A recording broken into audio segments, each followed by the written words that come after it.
आत्मीय भाइयों एवं बहनों, आपको पुस्तक 21वीं सदी बनाम उज्ज्वल भविष्य भाग 1 लेखक पंडित श्री राम शर्मा आचार्य का चिंतन आपको पढ़कर सुना रहे थे। सदुपयोग बन पड़े तो परिवर्तन संभव। विषय किंग कर्तव्य विमूढ़ता जैसी परिस्थितियां। व्यक्ति सोच नहीं पा रहा है कि वह करे तो क्या करे, क्या उपाय है, क्या समाधान है। वर्तमान में फैली हुई जो विभीषिकाएं, समस्याएं बनी हुई हैं, इसी संदर्भ में आइए सुनते हैं पृष्ठ 9 से। सदुपयोग बन पड़े तो परिवर्तन संभव। मित्रों, मनुष्य अनंत शक्तियों का भंडार है। उसमें से बहुत थोड़ा अंश ही शरीर व्यवसाय में खर्च हो पाता है। शेष शक्ति प्रसुप्त मूर्छित स्थिति में पड़ी रहती है। काम ना आने पर पहने औजारों को भी जंग खा जाती है। प्रतिभा के अंग प्रत्यंगों का प्रयोग न होने पर मनुष्य भी मात्र कोल्हू के बैल की तरह किसी प्रकार जिंदगी के दिन काटता रहता है। पर जब भी उसका उत्साह उभरता है, तभी तत्परता, लगन, स्फूर्ति और गहराई तक उतरने, खाने पीने की ललक अपने जादू भरे चमत्कार दिखाने लगती। व्यक्ति कहीं से कहीं जा पहुंचता है और साधारण परिस्थितियों में भी ऐसा कुछ कर दिखाने लगता है जिनसे आश्चर्यचकित हुआ जा सके।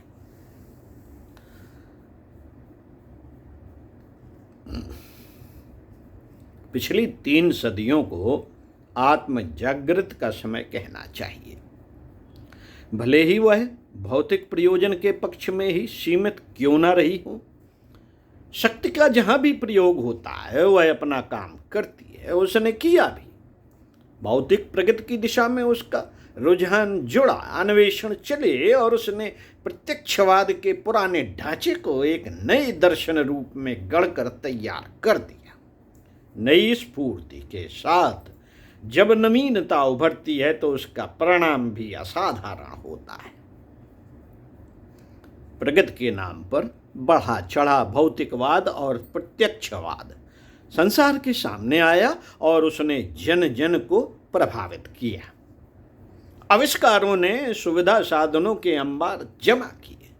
बुद्धिमत्ता के नाम पर इतनी अधिक जानकारियां एकत्रित कर ली गईं जो किसी को भी अहंकारी बनाने के लिए पर्याप्त हो सकती थी। हुई भी वैसे जानकारियां बढ़ाना सराहना के योग कार्य है। इसलिए प्रगतिशीलता का श्रेय भी उन सबको मिला है जिन्होंने यह उत्साह और पुरुषार्थ दिखाया। सदुपयोग बनाम दुरुपयोग। प्रयुक्त तो किए अच्छे कामों में, लेकिन उनका दुरुपयोग पर ध्यान नहीं दिया गया। साथियों, बात इतने से ही समाप्त नहीं होती, वरन इससे भी बड़े रूप में सामने आती है। वह है सदुपयोग में से एक के चयन की। स्वार्थपरता और अदूरदर्शिता का समन्वय जब भी होता है तब एक ही बात सूझ पड़ती है कि जो कुछ जितना जल्दी बटोरा और उससे जितना भी कुछ मौज मजा उठा सकना संभव हो वैसा कर लिया जाए। उतावली बचकाने व्यक्ति यही करते हैं। उतावले और बचकाने व्यक्ति यही करते हैं।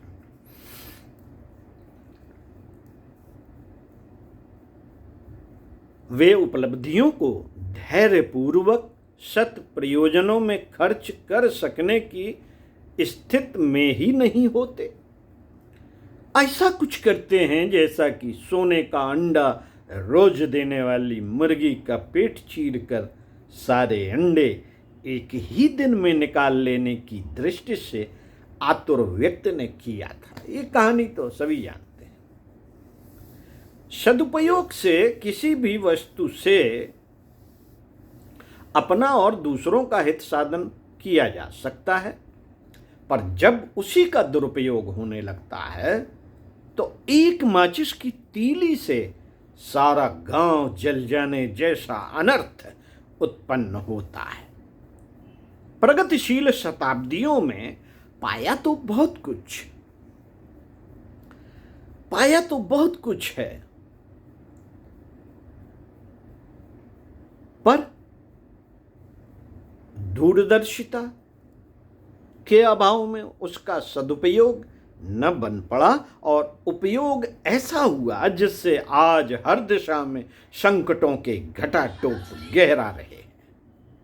शासकों और धनाढ्यों के हित को प्राथमिकता न मिली होती तो वैज्ञानिक उपलब्धियों ने जनसाधारण का स्तर कहीं से कहीं पहुंचा दिया होता।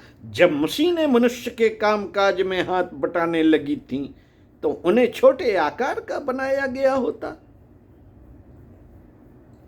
कम परिश्रम में कम समय में निर्वाह साधन जुटा लेने का अवसर मिला होता और बचे समय को कला कौशल में व्यक्तियों को अधिक सुयोग बनाने में लगाया गया होता। परिणाम यह होता कि हर कहीं खुशहाली होती, कोई बेकार न रहा होता और किसी को यह कहने का अवसर न मिला होता कि निजी व्यक्तित्व के विकास एवं समाज के बहुमुखी उत्कर्ष में योगदान करने का अवसर नहीं मिला।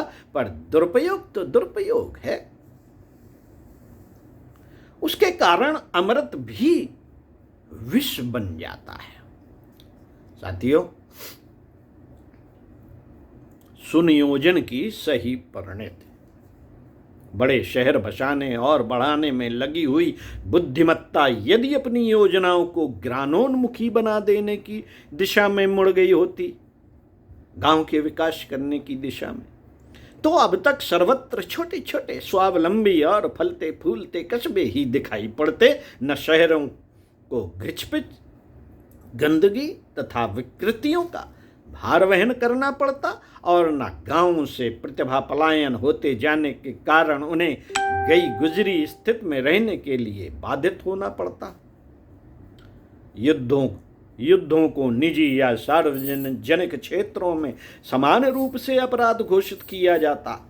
छोटी पंचायतों की तरह अंतर्राष्ट्रीय पंचायतें भी विवादों को सुलझाया करती। आयुध सीमित मात्रा में पुलिस या अंतर्राष्ट्रीय पंचायतों के पास ही रहते तो युद्ध सामग्री बनाने में विशाल धन शक्ति और जनशक्ति लगाने के लिए वैसा कुछ न बन पड़ता जैसा कि इन दिनों हो रहा है। यह जनशक्ति और धनशक्ति यदि शिक्षा संवर्धन, उद्योगों के संचालन, वृक्षारोपण आदि उपयोगी कामों में लगी होती तो युद्ध के निमित्त लगी हुई शक्ति को सृजन कार्य में नियोजित करके इतना कुछ प्राप्त कर लिया गया होता जो अद्भुत और असाधारण होता। शिक्षा का प्रयोजन अफसर या क्लर्क बनना न रहा होता और उसे जनजीवन तथा समाज व्यवस्था के व्यवहारिक पक्षों के समाधान में प्रयुक्त किया गया होता। तो सभी शिक्षित सभ्य सुसंस्कृत होते और अपनी समर्थता का ऐसा उपयोग करते जिससे सर्वत्र विकास और उल्लास बिखरा बिखरा फिरता। हर शिक्षित को दो अशिक्षितों को साक्षर बनाने के उपरांत ही यदि किसी बड़ी नियुक्त के योग्य होने का प्रमाण पत्र मिलता तो अब तक अशिक्षा की समस्या का समाधान कब का हो गया होता। उद्योगों का प्रशिक्षण भी विद्यालयों के साथ अनिवार्यतः जुड़ा होता तो बेकारी गरीबी की कहीं किसी को शिकायत न करनी पड़ती। प्रेस और फिल्म, यह दो उद्योग जनमानस को प्रभावित करने में असाधारण भूमिका निभाते हैं। विज्ञान की इन दो उपलब्धियों के लिए यह अनुशासन रहा होता कि उनके द्वारा उपयोगी मान्यता प्राप्त विचारधारा को ही छापा जाएगा या फिल्माया जाएगा तो इनसे मनुष्य की बहुमुखी शिक्षा की आवश्यकता की पूर्ति होती, जनसाधारण को सुविज्ञ और सुसंस्कृत बना सकने में सफलता मिल गई होती। साथियों, समाधान इस प्रकार भी संभव था। इस संबंध में आपको अगले वीडियो में पढ़कर बताएंगे।